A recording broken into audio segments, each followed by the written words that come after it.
Now I'm going to start smoothing out the face just to kind of see, kind of what it's looking like, if it's working. So I'm just going to hold down Shift and kind of smooth over it.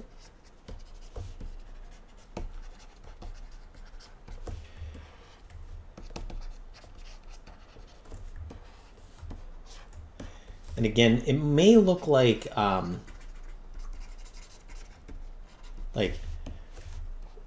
obviously it's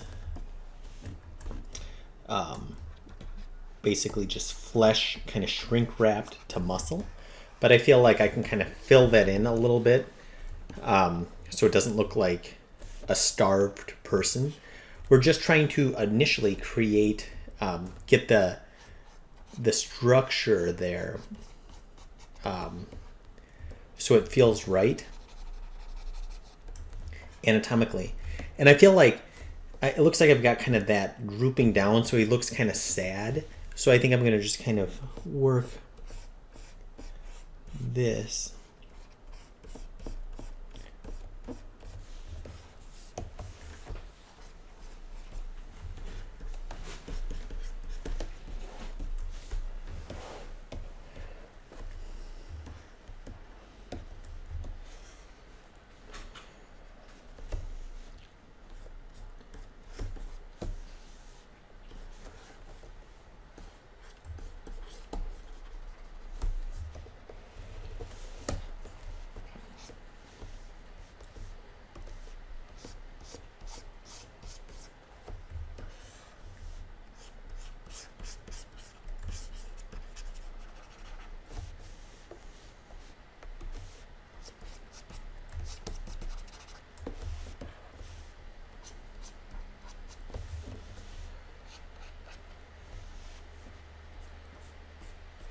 I'm just kind of like looking at these muscles here and just kind of like reiterating those forms.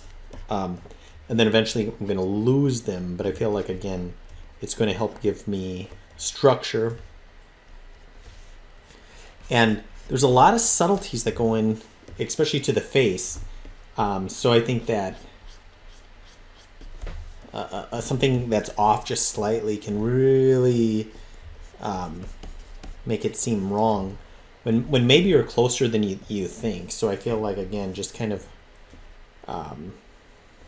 be careful and patient with the process.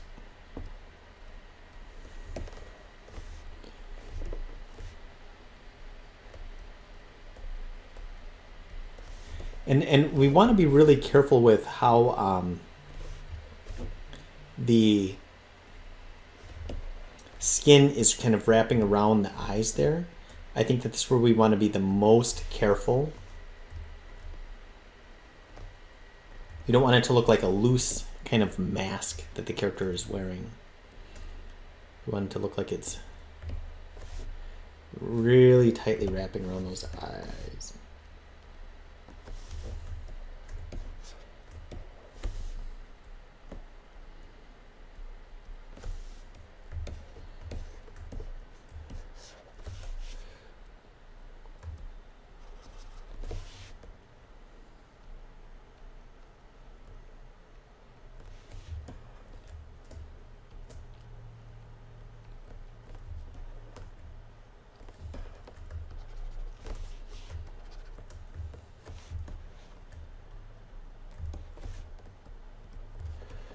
Just using the grab brush ever so slightly. I don't want to rely on this for the majority of my movement. I want to build up with the muscles like I've been doing, because I feel like when I do this, it has a tendency to again just look like clay that's pushed.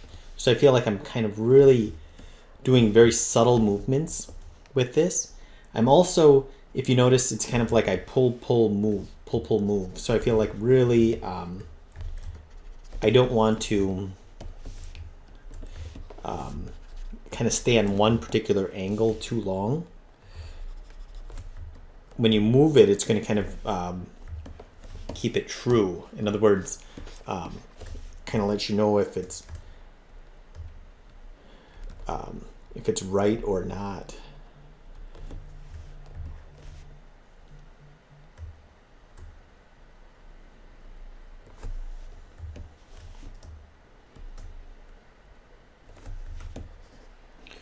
And again, you can kind of see when we get close, I feel like it's almost like an exaggerated perspective view, so it might look weird when the character gets really close to the camera.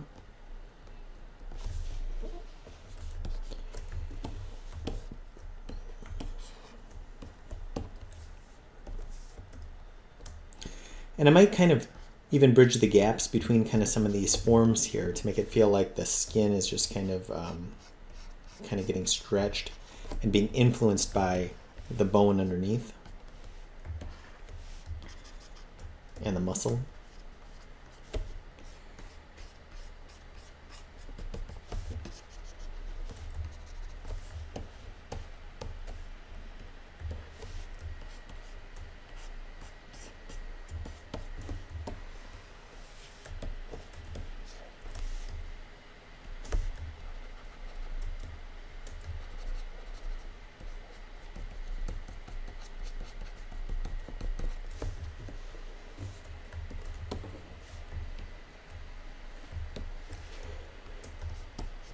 Perhaps I will kind of compare to the a little bit more literal kind of comparison to the images in a little bit here, but I feel like you can see I'm not overly concerned with that.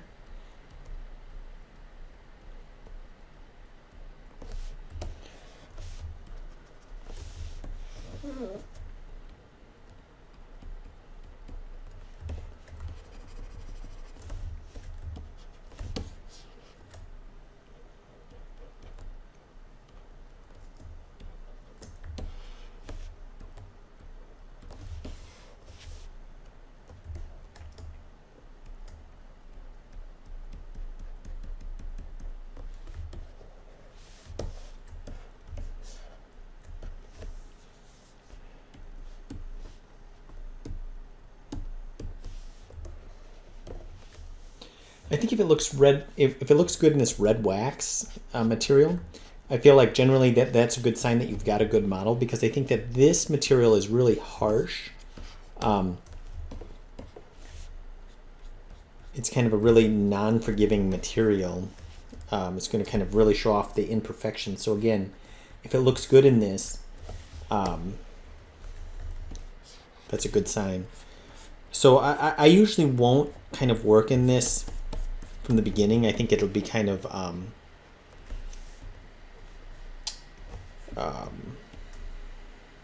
intimidating, but I think that once you have something kind of going, I think it's good to kind of switch to it, and I think it'll kind of point out your flaws.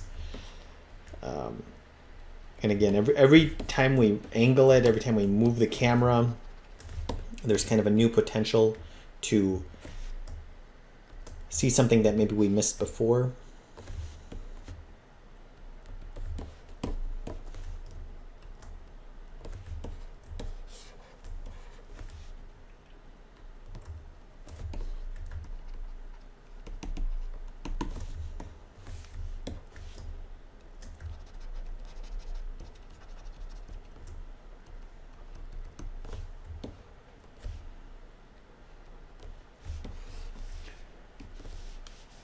And now I can even do, like I was saying before, kind of more of a literal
And I feel like the face is going to be by far the most kind of challenging.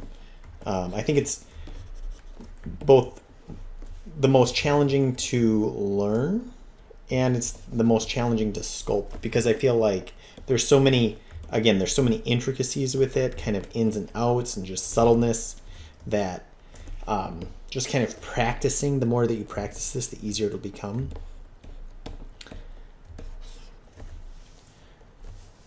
And